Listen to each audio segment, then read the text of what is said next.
today.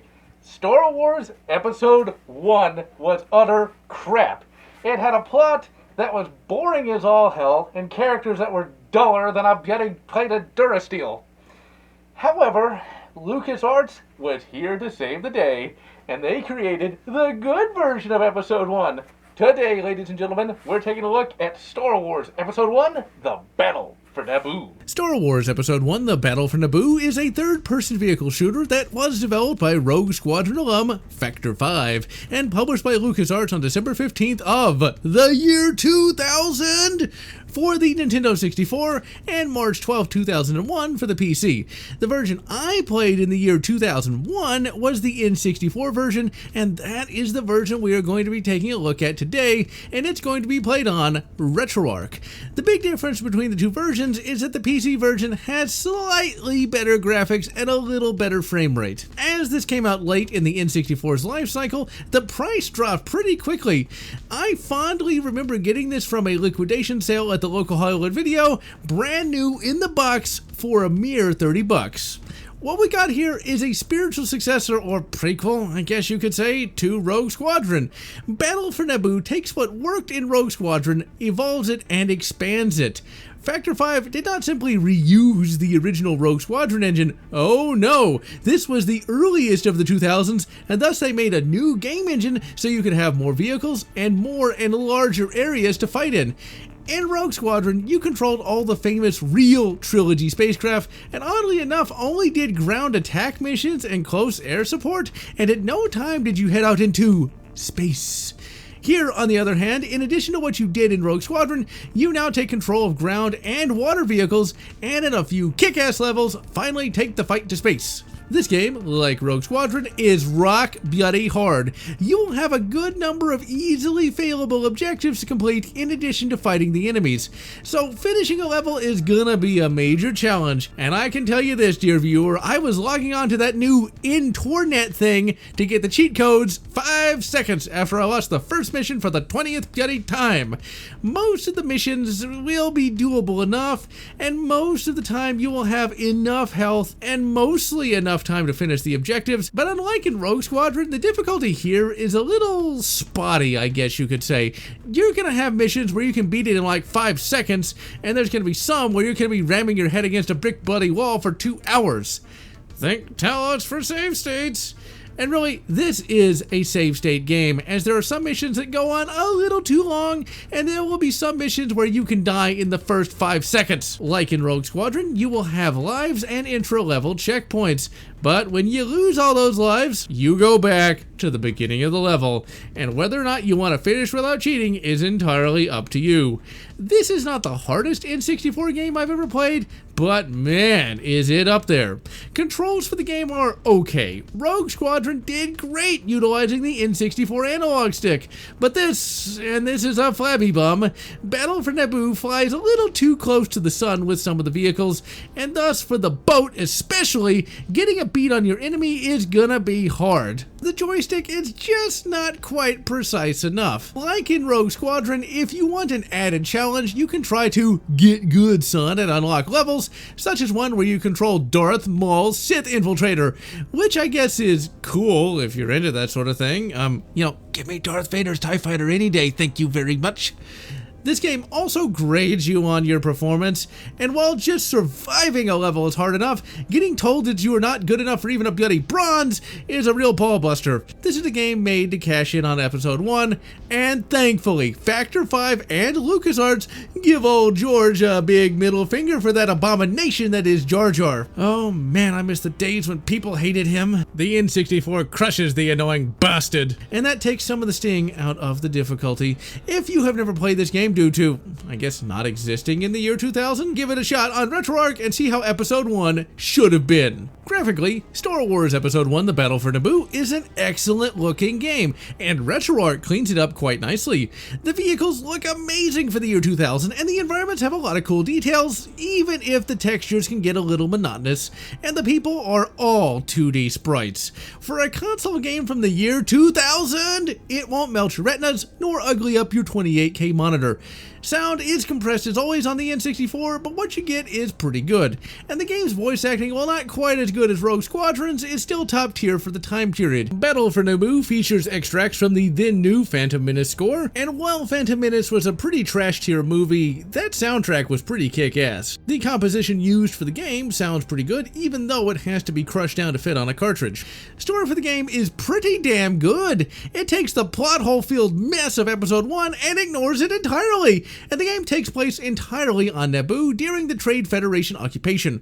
For those who didn't suffer through George's folly, Episode 1 takes place decades before the original trilogy. At the start of Episode 1, the taxation of trade routes has caused the Trade Federation to blockade Naboo. Naboo exports, via Trade Federation ships, its naturally occurring plasma energy. And okay, I, as a big Star Wars fan, could go on about the deep lore that occurs during Episode 1, and man, that deep lore is pretty kick-ass and almost makes that terrible movie worth it, but let's move on to the game proper.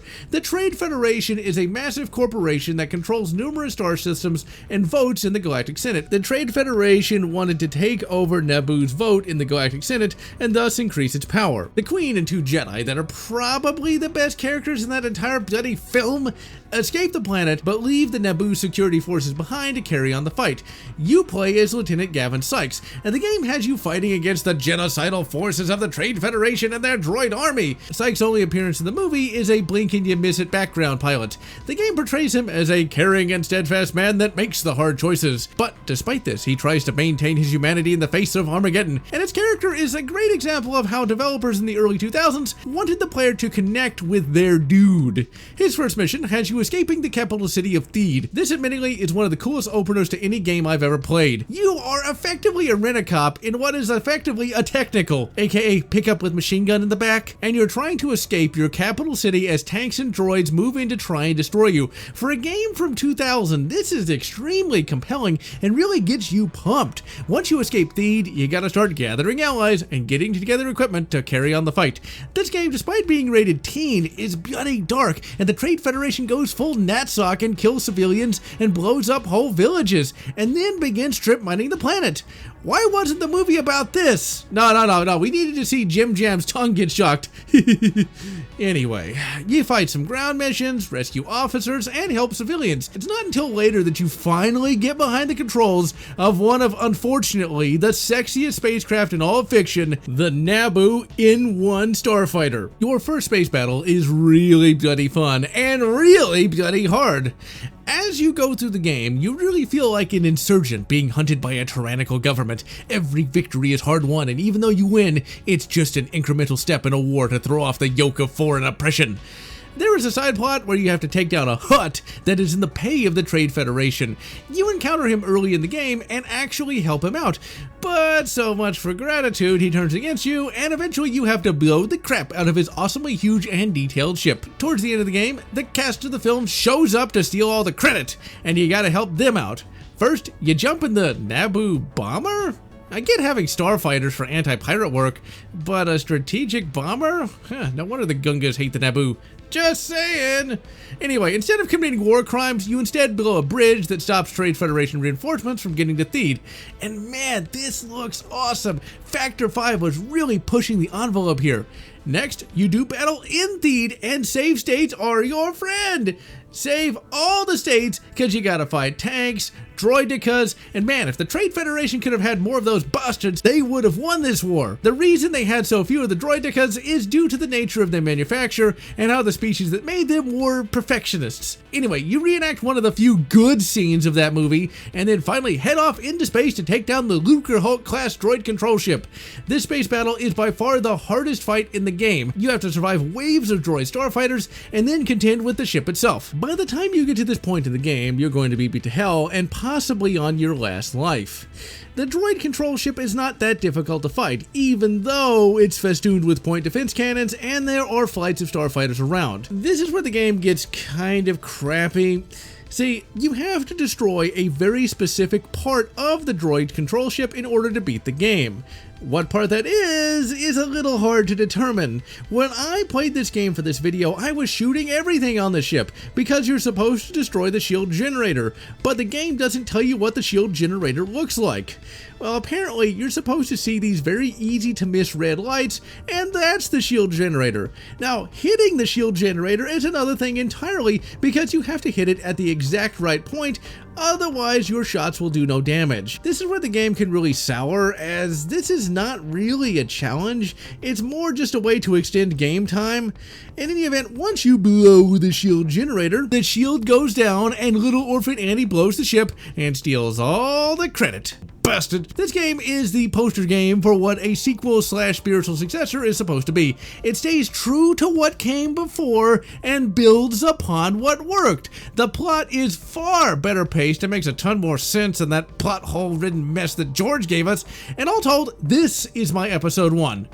So now, what happened to Gavin Sykes? What did he do in the Clone Wars? Did he survive it? Did he fight the Empire in the First Galactic Civil War? The deep lore is a bit limited. We do know that he stayed in the Naboo military and eventually rises to the rank of captain. The next game that he appears in is Star Wars Galaxies, which was set during the Galactic Civil War. The Hutt from this game is up to his old tricks, and the player character from Galaxies has to help Mr. Sykes take him down.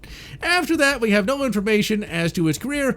I would like to think that he is in charge of the Naboo military forces during the Yuuzhan Vong War, and after that, I hope he finally got a quiet retirement after spending a lifetime fighting droids and the slimy forces of the Hutts. This was the dawn of the 2000s. This was a time when even episode 1 could be made good. If it's been a long time since you stepped into the boots of Gavin Sykes, it's time to fire it up and have some fun. And so, I'm General Lotz, wishing you good. Episode 1, Super Bombad Racing. Terrace Kazi? No. How about good KOTOR 1 and good KOTOR 2? Or whatever makes you happy. If you enjoyed this video, please consider subscribing, and please consider leaving a like or a comment, as the algorithm desires your soul. And I want to thank all those fans who have supported this channel, both past and present.